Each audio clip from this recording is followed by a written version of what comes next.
Friends, हम आज का न्यूज़ पेपर देख लेते हैं। That is 23rd of October 2016 and it is Sunday today. So there are no articles on editorial page. First article हम देखते हैं तो ये मेंटल हेल्थ से रिलेटेड है, मेंटल इलनेस।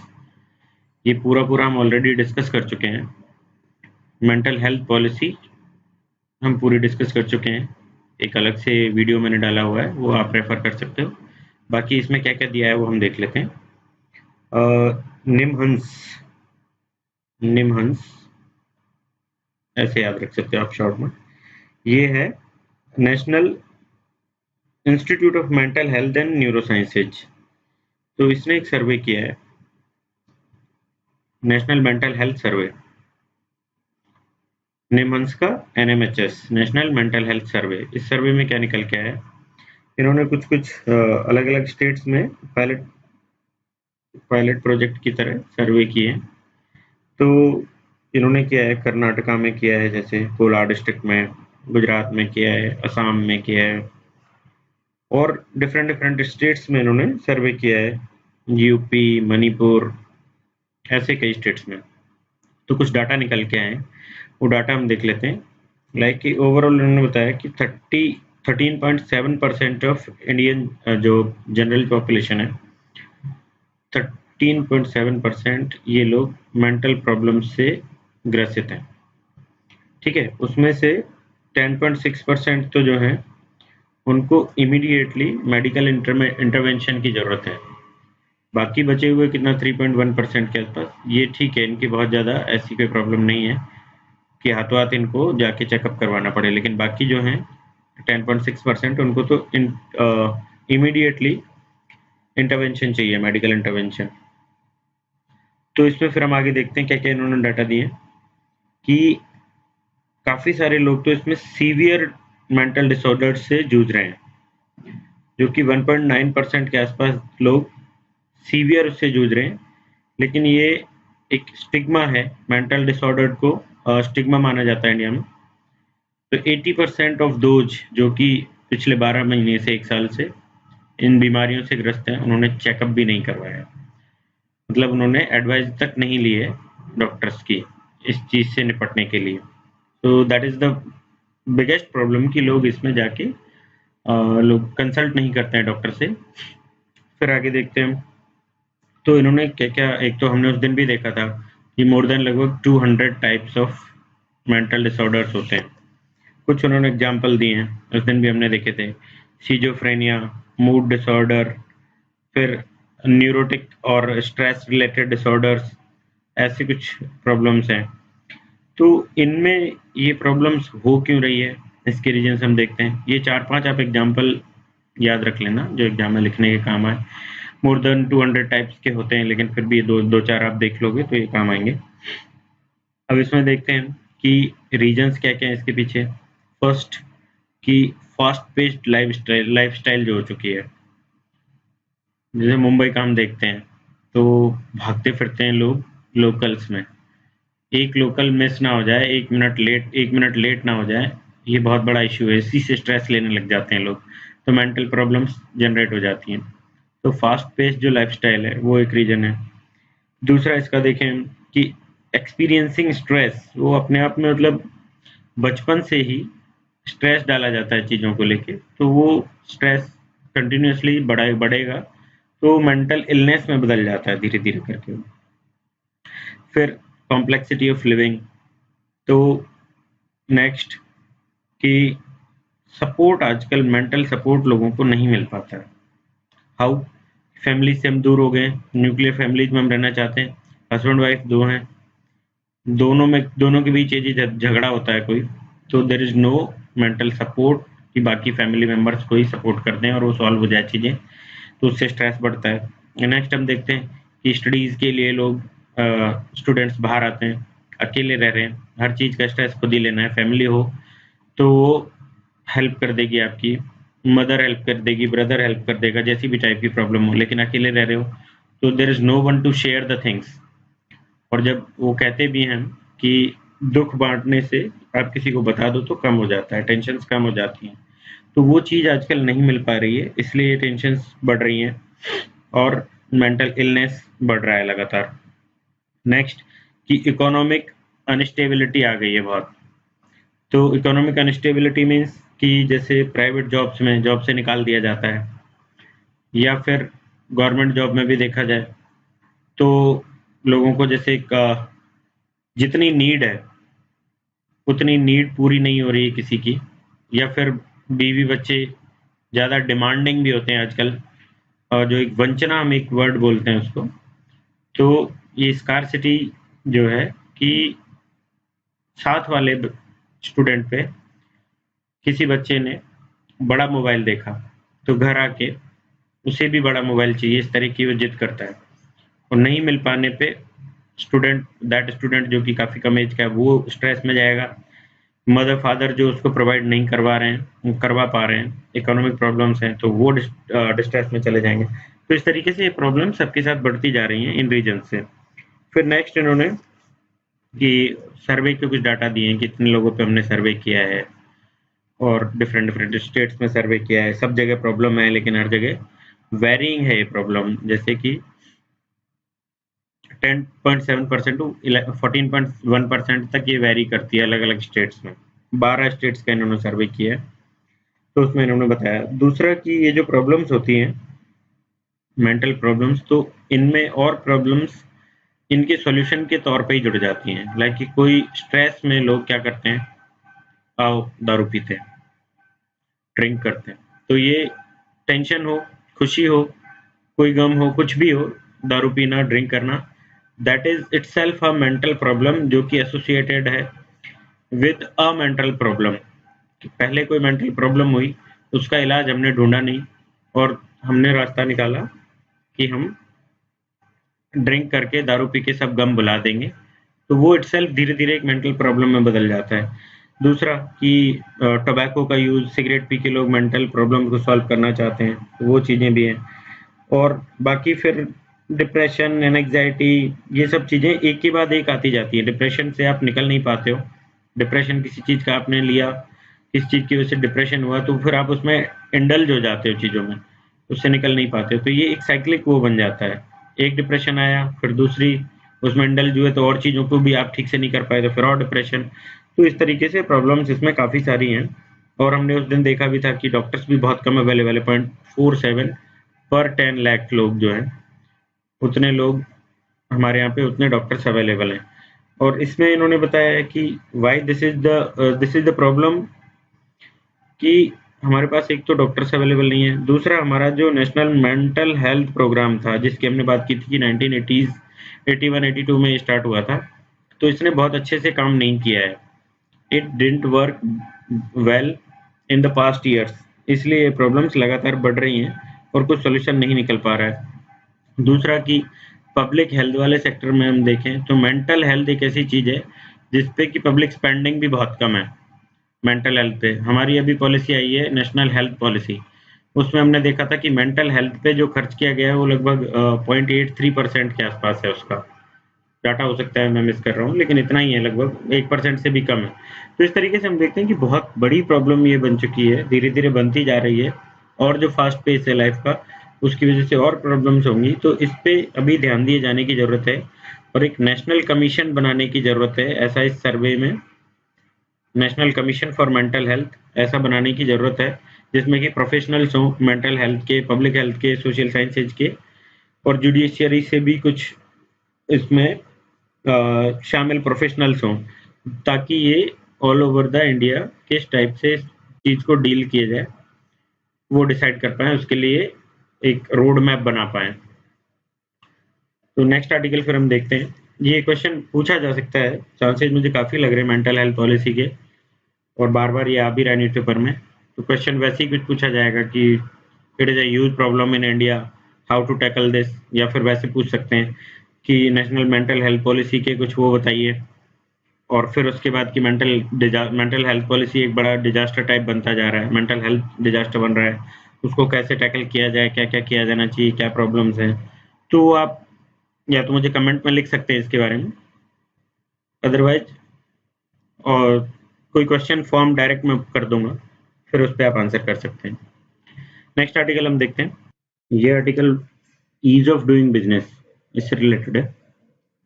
एक सिंगल फॉर्म बनाने की बात चल रही है, one form one portal, all over the India एक पोर्टल होगा, एक फॉर्म होगा जो कि इन्वेस्टर्स को भरना पड़ेगा और वो जो जहाँ चाहे बिजनेस कर सकते हैं, जो चाहे बिजनेस कर सकते हैं, इर्रेस्पेक्टिव ऑफ एरिया, स्टेट और टाइप ऑफ बिजनेस कोई भी कर सकते हैं।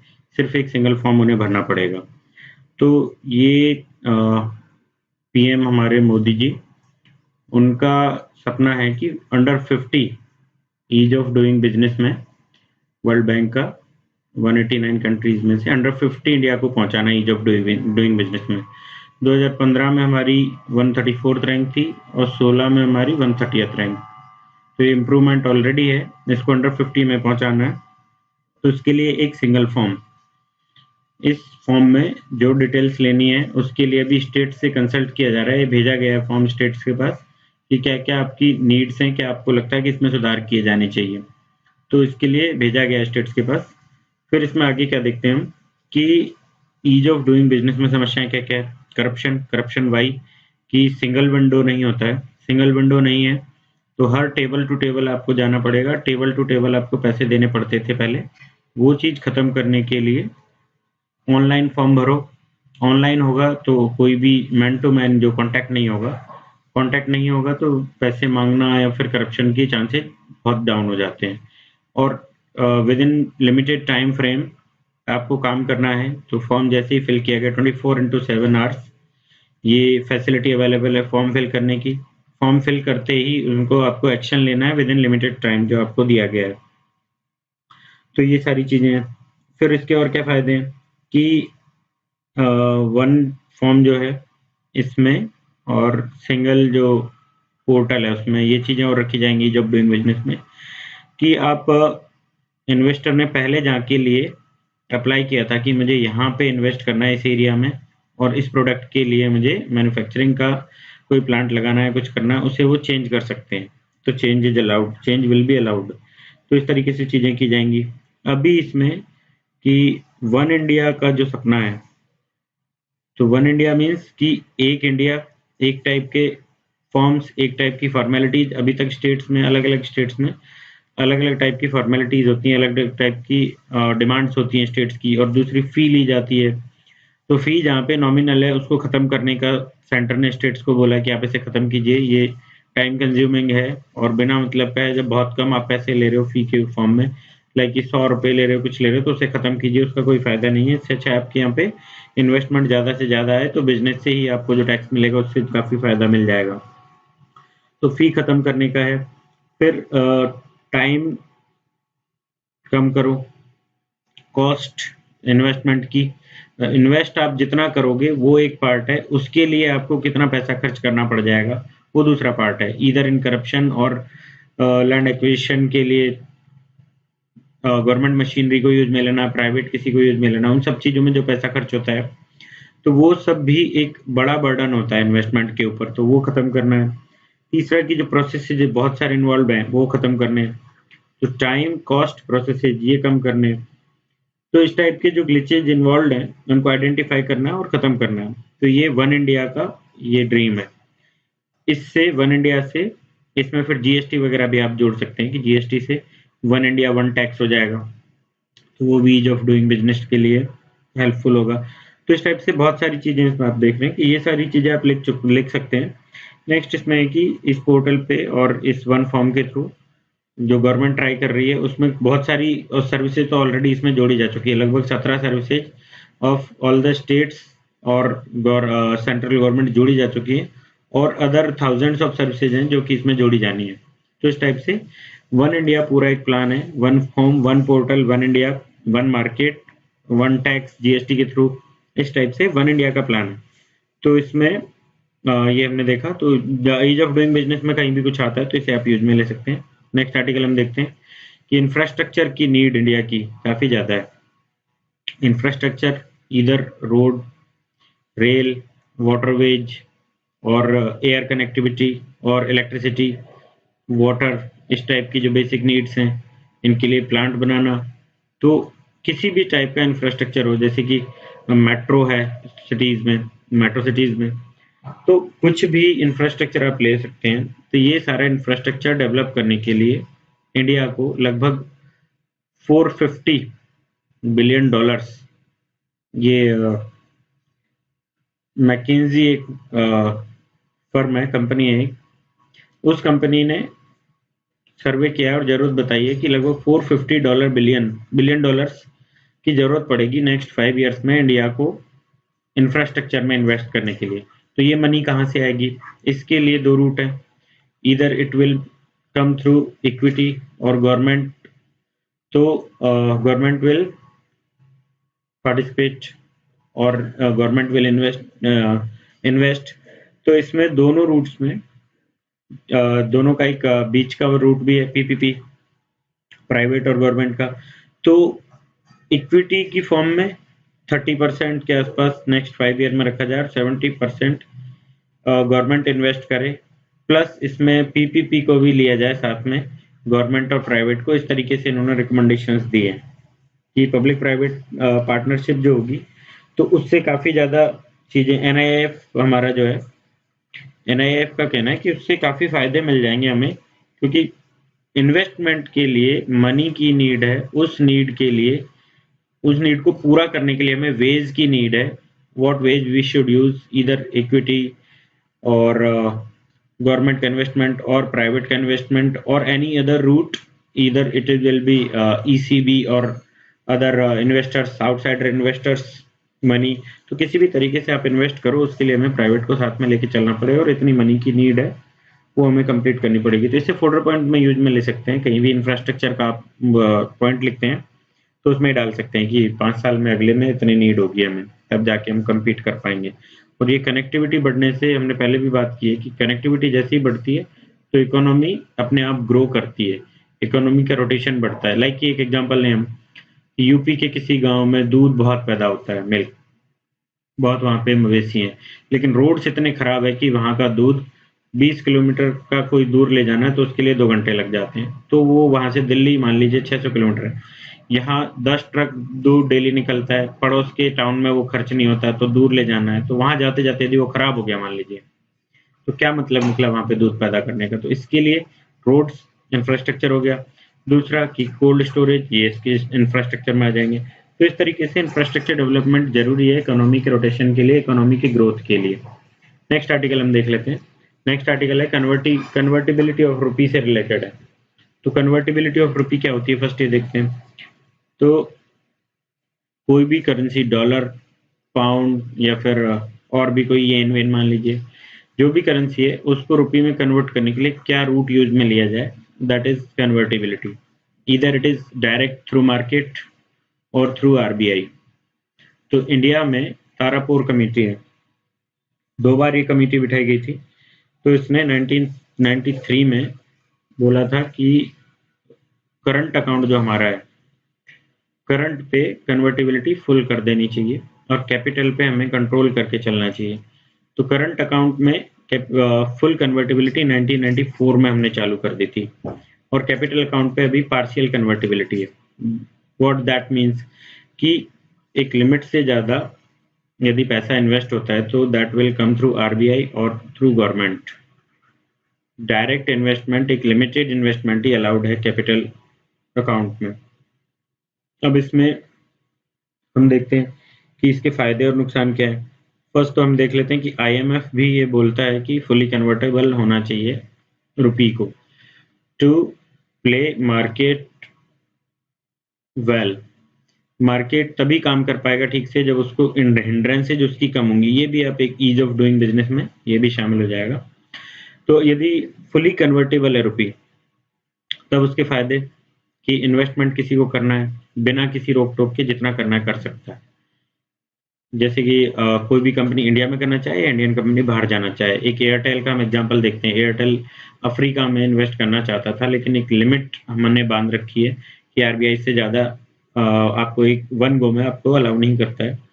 तो इसलिए एयरटेल एक बड़ी कंपनी को नहीं खरीद पाया अफ्रीका में, और उस वजह से दूसरी उसे खरीदनी पड़ी कम पैसे वाली, जबकि एयरटेल के पास मनी अवेलेबल थी, वो नहीं खरीद पाया।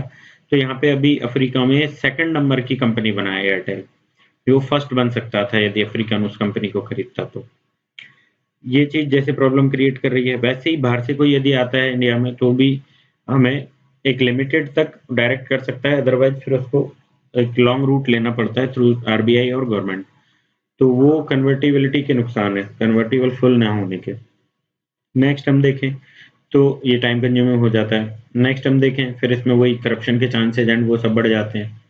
फिर और देखें तो कि कैपिटल अकाउंट फुली कन्वर्टेबल ना होने से इंडिया को आईएमएफ में जैसे हमारी करेंसी शामिल करनी है, तो चाइनीज करेंसी अभी शामिल हुई है, उस करेंसी की तरह इंडिया की करेंसी भी उसमें शामिल करनी है उस बास्केट में।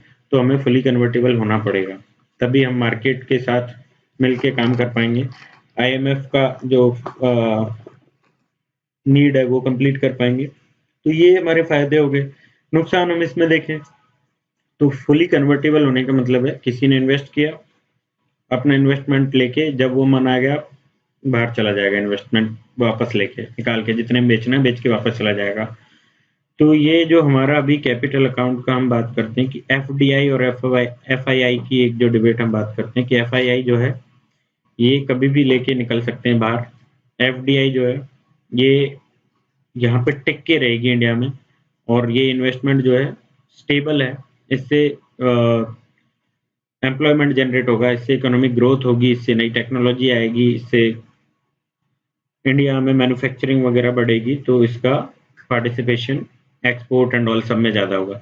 लेकिन एफआईआई एक ऐसा इन्वेस्टमेंट है जो कभी भी छोड़ के निकला जा सकता है, तो उसी तरीके से फुली कन्वर्टेबल कर देने पर इसका भी डर रहेगा कि इन्वेस्टमेंट को लेके कभी भी कोई भी इन्वेस्टर वापस निकल जाएगा। तो वो एक बेरोजगारी, जो रोजगार दिया गया था वो खत्म हो जाएगा, बेरोजगारी आ जाएगी। बाकी जो एक किसी भी मैन्युफैक्चरिंग हब के साथ, कंपनी के साथ बहुत सारी और चीजें जुड़ी होती है, लाइक एक कार बनाने वाली कंपनी यहाँ इन्वेस्ट करे तो स्टीयरिंग अलग कंपनी बनाती है, टायर अलग कंपनी बनाती है, और उसके लिए पेट्रोल की जरूरत होती है, वो अलग ऑयल में कंपनी से आता है। तो ऐसी बहुत सारी और चीजें एक चीज के लिए जरूरी होती हैं। तो ये जो अदर कंपनीज हैं, ये कार कंपनी बंद होते ही इन पे भी इफेक्ट पड़ेगा और फिर रोजगार में दिक्कत आएगी। तो इस तरीके की चीजें होंगी यदि कैपिटल अकाउंट को फुली कन्वर्टिबल कर दिया जाएगा तो। नेक्स्ट इसमें बात करते हैं कि कैपिटल अकाउंट फुली कन्वर्टिबल होगा तो इस पे फिर जो डीलर्स वगैरह लोग हैं इकट्ठा कर लेते हैं पैसा। होर्डिंग जो होता है, जैसे अभी फूड ग्रेन्स एंड ऑल में होर्डिंग होता है, तो उससे जानबूझ के पैसे की कीमत घटा या बढ़ा दी जाएगी जरूरत के हिसाब से। मान लीजिए किसी कंपनी को एक इन्वेस्ट करना है तो यहाँ रुपए की कीमत घटा दो, रुपए की कीमत घटा दोगे तो $1 के बदले 100 रुपए मिल रहे हैं, तो उस टाइम पे उसके लिए इंडिया में इन्वेस्ट करना फायदेमंद रहेगा। और जब उसे बाहर जाना है तो रुपए की कीमत बढ़ा दो, तो जिससे कि उसको जैसे $1 की कीमत $1 के बराबर हो गई, तो यहाँ पे उसने 10 करोड़ इन्वेस्ट किए तो 10 करोड़ से डॉलर मिल जाएंगे उस टाइम पे। तो इस तरीके की चीजें होंगी, तो इसलिए इसे फुली कन्वर्टेबल ना किया जाए, तो ब्लैक मार्केटिंग ना हो, इससे रोका जाए, इसलिए जरूरी है। तो इस तरीके से कोई क्वेश्चन बन सकता है, इस पे तो डायरेक्ट क्वेश्चन बन सकता है कन्वर्टिबिलिटी को लेके कि कन्वर्टिबिलिटी होनी चाहिए नहीं होनी चाहिए। ये इंडिया बहुत इसमें फूंक फूंक के कदम रखता है, कैपिटल अकाउंट में हम कर नहीं रहे। 1994 के बाद से कम 20 साल 22 साल निकल चुके हैं, बट स्टिल हमने नहीं किया है, जबकि आईएमएफ, वर्ल्ड बैंक वगैरह सब कहते हैं कि ये करना चाहिए, बट स्टिल हम नहीं कर रहे हैं। तो इसके क्या रीजंस हैं और करने के क्या फायदे हैं? आरबीआई गवर्नर हमारे रघुराम राजन थे, वो बोलते थे कि हम 3-4 साल में कर देंगे, लेकिन अभी नेक्स्ट गवर्नर आए वो बोलते हैं कि अभी हमारा कोई प्लान नहीं है, हम इसको नहीं करना चाहते। तो इस पे एक ये डिबेटेबल पॉइंट है, तो इस पे क्वेश्चन डायरेक्ट बन सकता है, इसलिए एक बार इसे देख लेंगे। नेक्स्ट क्वेश्चन, नेक्स्ट आर्टिकल है हमारा, जूट इंडस्ट्री की सिकनेस से रिलेटेड है। जूट इंडस्ट्री बहुत फली फूली थी पहले, जब हर जगह जूट के बैग्स का यूज लिया जाता था। जैसे कि कहाँ का यूज लिया जाता था वो हम देखते हैं। फर्स्ट, फूड ग्रेन्स की packaging, sugar packaging, cement industry में।